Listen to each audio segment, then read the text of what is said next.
പകുതിവില തട്ടിപ്പ് കേസിൽ അനന്തകൃഷ്ണന്റെ ജാമ്യാപേക്ഷ തള്ളി മൂവാറ്റുപുഴ മജിസ്ട്രേറ്റ് കോടതിയാണ് ഹർജി തള്ളിയത്. അർജുൻ മട്ടന്നൂരുണ്ട് വിശദാംശങ്ങൾ നൽകാൻ. അർജുൻ, ജാമ്യാപേക്ഷ തള്ളിയിരിക്കുന്നു. മൂവാറ്റുപുഴ മജിസ്ട്രേറ്റ് കോടതിയുടേതാണ് നടപടിയല്ലേ? ശ്രുതി, പാതിവില തട്ടിപ്പ് കേസിലെ പ്രതിയായ അനന്തകൃഷ്ണന്റെ ജാമ്യാപേക്ഷ കോടതി തള്ളിയിരിക്കുന്നു. മൂവാറ്റുപുഴ മജിസ്ട്രേറ്റ് കോടതിയാണ് ജാമ്യാപേക്ഷ തള്ളിയത്. പ്രതി സമാനമായ 34 കേസുകളിൽ കൂടി പ്രതിയാണ്. സംസ്ഥാനത്ത് വിവിധ പോലീസ് സ്റ്റേഷനിൽ രജിസ്റ്റർ ചെയ്ത 34 കേസുകളിൽ പ്രതിയാണ്. മാത്രവുമല്ല, ജാമ്യം നൽകിയാൽ സാക്ഷികളെ സ്വാധീനിക്കാനും തെളിവുകൾ നശിപ്പിക്കാനും സാധ്യതയുണ്ട് എന്ന് പ്രോസിക്യൂഷൻ വാദിച്ചിരുന്നു. ഇത്തരത്തിൽ ഈ വാദങ്ങളൊക്കെ തന്നെ ശരിവെച്ചുകൊണ്ടാണ് ഇത്തരത്തിൽ ജാമ്യാപേക്ഷ തള്ളുന്നത് എന്നതാണ് വിധിയിൽ പറയുന്നത്. രാവിലെ ഈ ജാമ്യാപേക്ഷയിൽ വിശദമായി തന്നെ കോടതി വാദം കേട്ടിരുന്നു. അതിനുശേഷമാണ് വിധി പറയാൻ വേണ്ടി ഉച്ചയ്ക്ക് ശേഷത്തേക്ക് ഈ കേസ് മാറ്റിയത്. നിയമപരമായി പ്രവർത്തിക്കുന്ന ഒരു സ്ഥാപനമാണ് എന്നായിരുന്നു അനന്തകൃഷ്ണന്റെ അഭിഭാഷകൻ വാദിച്ചത്. GST നമ്പർ അടക്കം ഉണ്ട്. സാമ്പത്തിക കാര്യങ്ങൾ നടത്തുന്നത് അനന്തകൃഷ്ണനാണെന്ന് ബൈലോയിൽ പറയുന്നുണ്ട്. നടന്നത് വലിയ തട്ടിപ്പാണ് എന്ന് പ്രോസിക്യൂഷനും വാദിച്ചു. ജാമ്യം നൽകരുത് എന്ന് പ്രോസിക്യൂഷൻ ആവശ്യപ്പെട്ടു. ഇവിടെ പരിഗണിക്കുന്നത് മൂവാറ്റുപുഴയിലെ കേസ് മാത്രമല്ലേ എന്നായിരുന്നു അനന്തകൃഷ്ണന്റെ അഭിഭാഷകന്റെ ചോദ്യം. പ്രൊഫഷണൽ സർവീസ് എന്ന സ്ഥാപനം ലീഗലായിട്ടാണ് പ്രവർത്തിക്കുന്നത്. പ്രതി സ്വന്തം അക്കൗണ്ടിൽ പണം വാങ്ങിയിട്ടില്ല എന്നും പ്രതിഭാഗം വാദിച്ചു. അതിനുശേഷം ഇത്തരത്തിൽ ഇരു ഭാഗത്തിന്റെയും വാദം വിശദമായി തന്നെ കേട്ട ശേഷമാണ് ഇപ്പോൾ ഉച്ചയ്ക്ക് ശേഷം മൂവാറ്റുപുഴ മജിസ്ട്രേറ്റ് കോടതി വിധി പറഞ്ഞത്.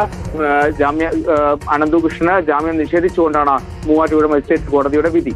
അർജുൻ, നിയമപരമായി പ്രവർത്തിക്കുന്ന സ്ഥാപനമാണെന്നായിരുന്നു അനന്തകൃഷ്ണന്റെ പ്രധാന വാദം എന്ന് മനസ്സിലാക്കുന്നു. മറ്റെന്തൊക്കെ വാദങ്ങളായിരുന്നു മുന്നോട്ട് വെച്ചത്? എന്തായാലും ആ വാദങ്ങളൊന്നും മുഖവിലേക്ക് എടുത്തില്ല. ഇത് ഹർജി തള്ളിയിരിക്കുന്നു. ശ്രുതി, നിയമപരമായി പ്രവർത്തിക്കുന്ന സ്ഥാപനമാണ്. അതോടൊപ്പം തന്നെ GST നമ്പർ അടക്കമുണ്ട്. ഇത്തരത്തിൽ എല്ലാ നിയമപരമായ രേഖകളുമുണ്ട് എന്ന് വാദിച്ചുകൊണ്ടാണ് ജാമ്യം നൽകണം എന്ന് പ്രധാനമായും പ്രതിഭാഗം ആവശ്യപ്പെട്ടത്.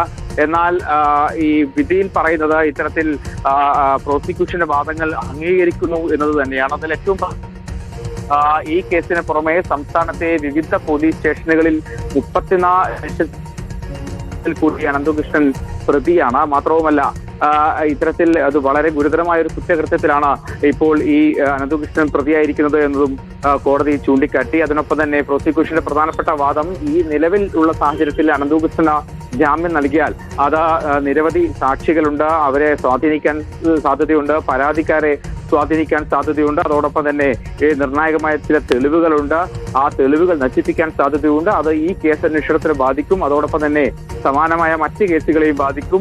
ഈ ഒരു സാഹചര്യത്തിൽ ഇത്രയും വലിയ തട്ടിപ്പ് സംസ്ഥാനത്ത് നടന്ന ഇത്രയും വലിയ തട്ടിപ്പ് കേസിൽ പ്രതിയായ അനന്തകൃഷ്ണ ജാമ്യം നൽകരുത് എന്നതായിരുന്നു പ്രധാനപ്പെട്ട പ്രോസിക്യൂഷന്റെ വാദം. ഈ വാദങ്ങളെല്ലാം തന്നെ മജിസ്ട്രേറ്റ് കോടതി അംഗീകരിക്കുകയായിരുന്നു.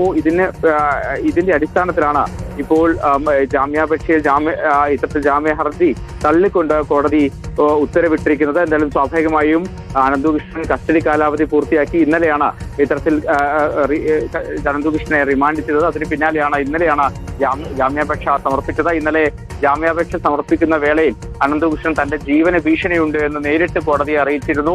ഇത് ഉന്നത രാഷ്ട്രീയ നേതാക്കളും അതോടൊപ്പം തന്നെ ജുഡീഷ്യറിയും ഉദ്യോഗസ്ഥരും അടക്കം ഉൾപ്പെട്ട കേസാണ്. അത്രയും ഗൗരവമുള്ള കേസായതുകൊണ്ട് തന്നെ തന്റെ ജീവന് ഭീഷണിയുണ്ട് എന്ന് ഇന്നലെ അനന്തകൃഷ്ണൻ കോടതിയെ അറിയിക്കുകയും ചെയ്തിരുന്നു. അതിനുശേഷം ഇന്നത്തേക്ക് ഈ ജാമ്യാപേക്ഷയിൽ വിശദമായ വാദം കേൾക്കാൻ വേണ്ടി ഹർജി ഇന്നത്തേക്ക് മാറ്റുകയായിരുന്നു.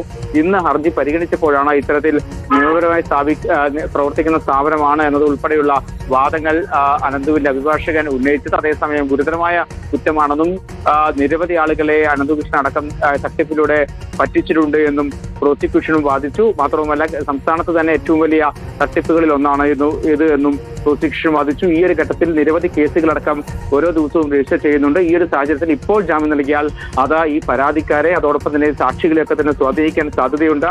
മാത്രവുമല്ല, ഒരുപക്ഷെ ഇത്തരത്തിൽ ഒളിവിൽ പോകാനടക്കം അനന്തകൃഷ്ണൻ സാധ്യതയുണ്ട് എന്നും പ്രോസിക്യൂഷൻ വാദിച്ചു. അത്രയും ഗുരുതരമായ ഒരു കേസിൽ സമാനമായ നിരവധി കേസുകൾ വേറെയും ഉണ്ട് എന്നിരിക്കെ ജാമ്യം നൽകരുത് എന്നതായിരുന്നു പ്രോസിക്യൂഷന്റെ പ്രധാന വാദം.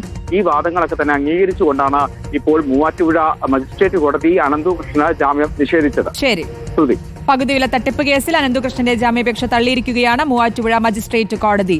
അർജുൻ മട്ടന്നൂരാണ് വിശദാംശങ്ങൾ നൽകിയത്.